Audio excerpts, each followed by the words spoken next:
ഹുദയെ സംബന്ധിച്ചിടത്തോളം അത് ശൂന്യമാണ്. ഉലമാഉഹും ശർറു മൻ തഹ്ത മിസ്സമാ. മാന വെക്കാൻ പേടിയാവും.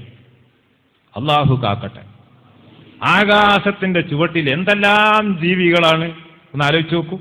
എന്തെല്ലാം ജീവികളുണ്ട് ഈ ആകാശത്തിന്റെ ചുവട്ടിൽ. ആ ജീവികളിൽ നിന്നെല്ലാം ഏറ്റവും മോശമായവര് എന്നാ പറഞ്ഞത്. അല്ലാഹു കാക്കട്ടെ. ഇത് നബി സല്ലല്ലാഹു അലൈഹി വസല്ലമ തങ്ങൾ പറഞ്ഞത് ഈ സമാനിൽ സൂക്ഷിക്കാൻ വേണ്ടിയാണ്. അഹ്ലുൽ ഇൽമ്, ഇൽമിന്റെ അഹ്ലുകാർ, ഉസ്താദുമാര്, മുഅല്ലിമുകൾ, മുതഅല്ലിമുകൾ ഒക്കെ വളരെ ശ്രദ്ധിക്കണം. അത് ശ്രദ്ധിക്കാൻ വേണ്ടിയാണ് നബി സല്ലല്ലാഹു അലൈഹി വസല്ലമ തങ്ങൾ ഇത് പറഞ്ഞത്. വളരെ സൂക്ഷിക്കേണ്ട ഒരവസ്ഥ. മിൻഹും തഖ്റുജുൽ ഫിത്നത്തു, അവരിൽ നിന്നാണ് ഫിത്ന പുറത്തു വരുന്നത്. വഇലൈഹിം തഊദ്, അവരിലേക്ക് തന്നെ ഫിത്ന തിരിച്ചു പോവുകയും ചെയ്യും. അല്ലാഹു കാക്കട്ടെ. അപ്പം ആ കൂട്ടത്തിൽ പെട്ടുപോകരുത്. ഉലമാ ആ കൂട്ടത്തിൽ ഇൽമിന്റെ അഹ്ലുകാരൊന്നും പെട്ടുപോകരുത്.